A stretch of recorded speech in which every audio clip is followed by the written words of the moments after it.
Chaque seconde est désormais comptée sur ce chantier. Ingénieurs, électriciens, ouvriers n'ont qu'un peu plus d'un mois pour livrer la nouvelle usine de Farm Ivoire Nouvelle, située dans la zone industrielle de Yopougon à Abidjan. Au mois de septembre 2016, la seule unité de production de soluté, une solution pour perfusion, en Côte d'Ivoire, entrera dans une nouvelle ère, celle de la modernité. Ali dirige les travaux d'extension de Farm Ivoire Nouvelle depuis mars 2015. Il a vu naître ce joyau.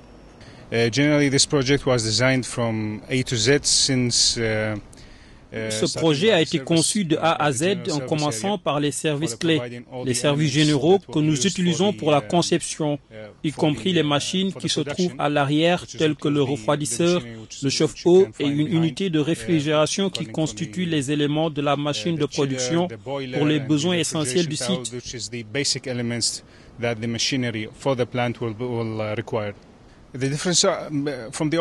La différence aujourd'hui est que nous faisons nos propres conceptions pour le site tout en respectant les dernières normes standards du GMP et du FDA, Food and Drug Administration, ainsi que leurs caractéristiques qui sont les éléments conformes aux exigences pour avoir une chaîne de production de qualité.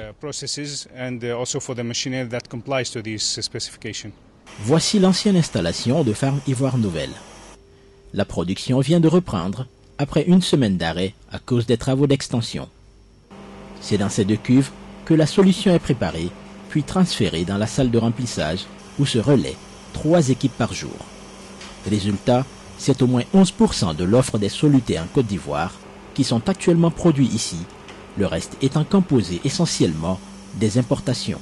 Notre objectif, c'est donc véritablement de faire arrêter l'importation des solutés massifs. Il faut savoir que le soluté massif, en général, c'est 90% d'eau pour préparation injectable. Le reste, c'est de la solution. Le reste, c'est de la préparation de solution. Donc aujourd'hui, on est dans un pays qui aspire à l'émergence, qui est en fait à 80%, 90% d'importation d'un produit défini comme essentiel, d'un produit défini comme produit d'urgence. L'investissement que Farm Ivoire Nouvelle fait en ce moment et qui va être opérationnel très bientôt, d'ici la fin de l'année, va inverser la tendance. C'est-à-dire passer pratiquement d'un pays qui importait 80 à 90% de ses besoins en soluté de production à un pays qui fournit la totalité de ses besoins en soluté de perfusion. Ça rentre dans la droite ligne de la bataille du ministère. Parce que au niveau du ministère, vous savez que nous, on a pour rôle en fait en plus du contrôle, le ministère se bat. Voilà, c'est ce que je faisais. Le ministère se bat pour que chaque Ivoirien puisse se soigner à moindre coût et vraiment se soigner. Ça, c'est un des chevaux de bataille du ministère. Et à ce titre, l'importation doit être réduite au maximum si on veut diminuer le coût des médicaments essentiels. Alors, si Farm Ivoire Nouvelle augmente sa capacité de production, c'est tant mieux, nous sommes preneurs, parce que ça va augmenter diminuer la quantité de médicaments importés et donc réduire les coûts, faciliter la disponibilité, l'accessibilité du médicament. La modernisation de l'outil de production de soluté de la Côte d'Ivoire par l'installation d'une nouvelle ligne de production avec une remplisseuse aseptique automatique vise à porter la capacité de production à 12 millions de flacons de soluté pour perfusion intraveineuse par an contre 4 millions actuellement. Les travaux ont coûté un peu plus de 5 milliards de francs CFA, dont près de 50% financés par la BOAD, la Banque ouest-africaine de développement. En dépit de cet investissement, Farm Ivoire Nouvelle, comme toutes les unités de production de la sous-région, reste tributaire de l'importation de matières premières, faute d'industrie chimique.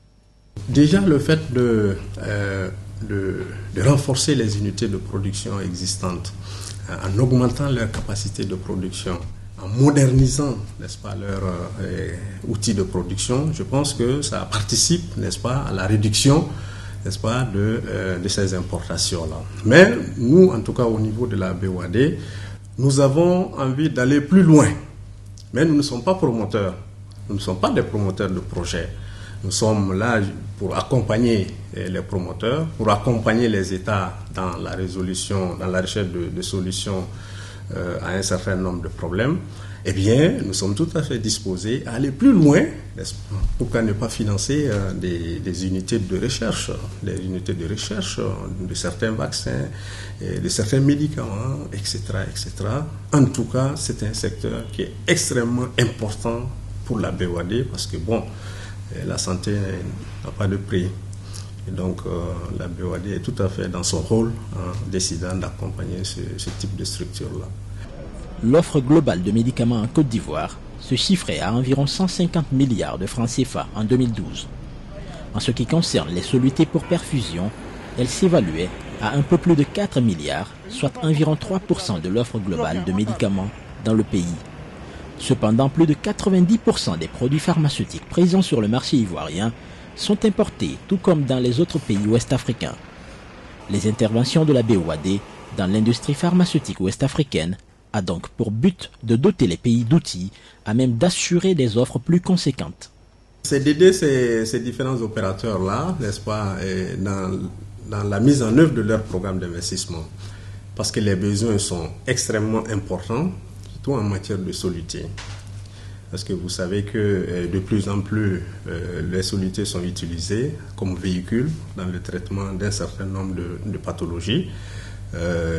Pour faire passer les sérums, pour faire passer certains antibiotiques dans le traitement de certaines maladies comme le VIH-Sida, etc., etc. Et donc, les besoins sont importants et l'offre, à la limite, est inexistante dans nos différents pays, en tout cas comparé aux besoins. Et donc, sur la base de tout ça, la BOAD a décidé, n'est-ce pas, d'accompagner ces structures-là pour augmenter leurs capacités, pour les rendre plus compétitives, n'est-ce pas, dans la production de ces solutés-là, afin, n'est-ce pas, de substituer les importations, n'est-ce pas, à une production locale. En effet, selon les prévisions, la croissance du marché ivoirien devrait se poursuivre, compte tenu notamment de la croissance démographique, de l'usage de plus en plus fréquent des solutés dans les traitements thérapeutiques, les interventions intraveineuses et le traitement des maladies endémiques. La croissance du marché sera également soutenue par la poursuite de l'implantation de nouveaux centres de santé et la mise en place de l'assurance médicale universelle pour les citoyens ivoiriens. On ne va pas réinventer la rue, on va regarder un peu ce qui s'est passé peut-être en Afrique du Nord. Vous savez qu'ils sont très industrialisés. Cette industrie a pris son envol il y a peut-être 20 ans, 30 ans. On était pratiquement au même stade au départ. Et eux, ils sont arrivés vraiment à un niveau qui n'a rien à voir avec nous. Ça veut dire qu'ils ont été accompagnés en termes de facilité. C'est ce que d'ailleurs on fait. On facilite la fiscalité, les importations de matières premières et d'équipements. Il y a des facilités aussi au niveau de la douane, des facilités même à notre niveau, on les accompagne. Quand au départ, ils ne sont pas tout à fait prêts, on les accompagne en mettant la réglementation, en les aidant au niveau de la réglementation. Il y a aussi un accompagnement au niveau du CPC. Et maintenant, en termes de nouveautés, il y a le VITIB, qui est en train de mettre en place une zone industrielle pharmaceutique. L'usine rénovée de Farmivoire Nouvelle permettra de baisser sensiblement le coût de production d'environ 30%. Eu égard à ce gain de productivité et à la baisse des coûts unitaires de production, elle pourra se repositionner sur le marché ivoirien, mais aussi sur le marché ouest-africain et dans une moindre mesure sur le marché africain, avec des avantages notamment en termes de proximité. Les 6 mois qui viennent, un pays comme le Burkina pourra dire, je réduis à cause du délai de commande, parce que j'ai maintenant un producteur de la même qualité que celui qui était à l'international, je réduis mon délai de commande pour, à la fin, réduire mon niveau de stock dans ce produit, parce que je sais que je peux commander sous 1 mois au lieu de 3 et être livré. Réduire les délais de commande, c'est gagner de l'argent. Réduire les délais de commande, c'est réduit l'immobilisation en termes de stock, réduit les délais de commande, c'est réduit les frais financiers. Ce que cela va changer, c'est d'abord le niveau de production. Parce que bon, on est quand même parti pour installer toute une chaîne de production qui peut produire, en tout cas en année de croisière, plus de 10 millions d'unités. Ce qui était loin, n'est-ce pas, de la capacité initiale. Ça c'est d'une part, mais d'autre part, et ça permet, n'est-ce pas, comme je l'ai dit, avec l'arrivée du nouveau fonds d'investissement, ça permet, n'est-ce pas, de rendre la gestion plus transparente, de mettre en place des outils de management et de gestion plus efficaces.